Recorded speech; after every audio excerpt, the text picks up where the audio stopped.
वर्तमान में cyber attack हो या फिर साइबर फ्रॉड की घटनाएं लगातार बढ़ रही हैं। नतीजा जांच एजेंसियों के लिए एक चुनौती बना हुआ है। यही वजह है कि अब महाराष्ट्र साइबर की तरफ से एक साइबर सिक्योरिटी प्रोजेक्ट लाया जा रहा है जो इन सब चीज़ों को पूरे बेहतरीन तरीके से लड़ेगा और साथ ही उनको नाकाम भी करेगा। इस संबंध में बात करने के लिए हमारे साथ हैं महाराष्ट्र साइबर के आईजी यशस्वी यादव, जो हमें बताएंगे कि आखिर किस तरह का ये प्रोजेक्ट है और किसे इसकी ज़रूरत पड़ी और किस तरह से ये पूरा काम करेगा। सर, समय की ज़रूरत है आज के दिन में, जिस तरह से हम देख रहे हैं कि साइबर अटैक या फिर साइबर फ्रॉड हो रहे हैं, तो ये जो प्रोजेक्ट है, ये प्रोजेक्ट क्या है और किस तरह से ये इन सब हमलों को नाकाम करेगा? जैसा कि आपको विदित है कि साइबर क्राइम एक बहुत ही ऑर्गेनाइज सिंडिकेट क्राइम के रूप में उभर के आया है विश्व के स्तर पर। और अभी लेटेस्ट रिपोर्ट्स के अनुसार साइबर क्राइम विश्व का नंबर 1 ऑर्गेनाइज क्राइम बन चुका है। उसने ड्रग ट्रैफिकिंग, काउंटरफीटिंग वगैरह ऑर्गेनाइज क्राइम नेटवर्क्स को पीछे छोड़ दिया है और लगभग $3 ट्रिलियन की इकॉनमी साइबर क्राइम के तहत हो चुकी है, जो कि एक बहुत बड़ा फिगर है। साइबर क्राइम्स को निपटने के लिए अब हमारे पास एमेचरिश अप्रोच छोड़कर व्यावसायिक प्रोफेशनल अप्रोच अडॉप्ट करने की बेहद आवश्यकता है, जिसमें 3-4 अंग होने चाहिए। नंबर 1, वर्ल्ड के बेस्ट टूल्स एंड सॉफ्टवेयर्स, जिससे कि हम क्रिमिनल्स को टेक्नोलॉजी के फ्रंट पे मात दे सकें। नंबर 2, हमारे पास best experts, consultants, man power. And number 3, police officer जो फुली ट्रेंड हों और साइबर क्राइम में एक्सपर्ट्स बन चुके हों। इन सब उद्देश्यों को पूर्ण करने के लिए महाराष्ट्र गवर्नमेंट ने साइबर सिक्योरिटी प्रोजेक्ट लॉन्च किया है, जो एक बहुत ही महत्वाकांक्षी और विश्व लेवल पर वर्ल्ड क्लास प्रोजेक्ट के रूप में उभर कर सामने आएगा। सर, अभी ये कौन से स्टेज पर है और कब तक ये साकार हो पाएगा? इस साल के मिडिल में महाराष्ट्र गवर्नमेंट के गृह विभाग ने हमको ये जिम्मेदारी दी है कि हम इस प्रोजेक्ट की रूपरेखा, RFP, टेंडर प्रोसेस फाइनलाइज करें, जिस पे हम जुट गए हैं। और मुझे लगता है अगले 6-7 महीनों में हम ये प्रोजेक्ट्स को क्रियान्वित कर पाएंगे। इसके 3 मुख्य अंग होंगे। Number 1, CERT Maharashtra, which is critical emergency response team Maharashtra, जो कि महाराष्ट्र में कहीं पर भी साइबर अटैक जैसे रैंसमवेयर, हैकिंग, पोर्नोग्राफी या ऑनलाइन फ्रॉड्स वगैरह हुए या बैंकिंग फ्रॉड्स ऑनलाइन पद्धति से हुए, तो तुरंत हमारी टीम बेस्ट सॉफ्टवेयर टूल्स के साथ, बेस्ट एक्सपर्ट्स के साथ वो साइबर क्राइम को डील करेगी, इन्वेस्टिगेट करेगी और क्रिमिनल्स को पकड़ने का प्रयास करेगी।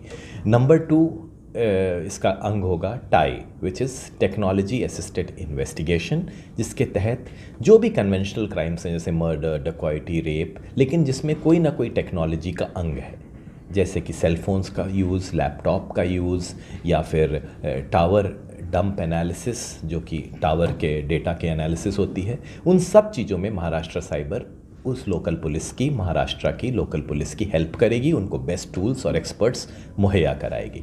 और तीसरा है इसमें सेंटर ऑफ एक्सीलेंस, जिसमें सभी स्टेक होल्डर्स, सभी क्रिमिनल जस्टिस सिस्टम से जुड़े हुए लोग, चाहे वो जुडिशरी हो, पुलिस हो या लॉ इन्फोर्समेंट एजेंसीज हो, उनको वर्ल्ड क्लास ट्रेनिंग देगी साइबर क्राइम में, जिससे कि पुलिस ऑफिसर्स भी एक्सपर्ट्स बन सकें इस फील्ड में। और साथ ही साथ कॉरपोरेट लेवल पर या बैंक्स को भी इसकी ट्रेनिंग देगी, जिससे कि वो अपनी साइबर सिक्योरिटी अपरेटस को और ज़्यादा रोबस्ट बना सकें। सर, वर्तमान में हम देख रहे हैं महाराष्ट्र साइबर है, मुंबई साइबर सेल है और भी साइबर पुलिस है, तो ये मल्टी एजेंसीज बन रही है, तो कहीं कन्फ्यूजन नहीं होगा? इसकी जरूरत क्यों पड़ी और ये किस तरह काम करेगी?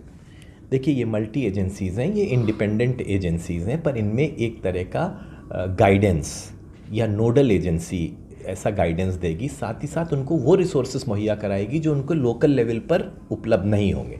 जैसा कि यदि किसी का फ़ोन पे पेगासस सॉफ्टवेयर डाला है, ये एक प्रश्न आता है, तो लोकल एजेंसीज़ के पास शायद ऐसे स्कैनिंग टूल्स ना हो जिससे ये पता चल सके कि उस फ़ोन पे पेगासस है, तो वो एजेंसी तुरंत महाराष्ट्र साइबर को कोऑर्डिनेट करेगी। Maharashtra cyber as a nodal agency उनको मदद करेगी और उनके क्वेरीज़ की, उनके शंकाओं का समाधान करेगी साइबर फील्ड में।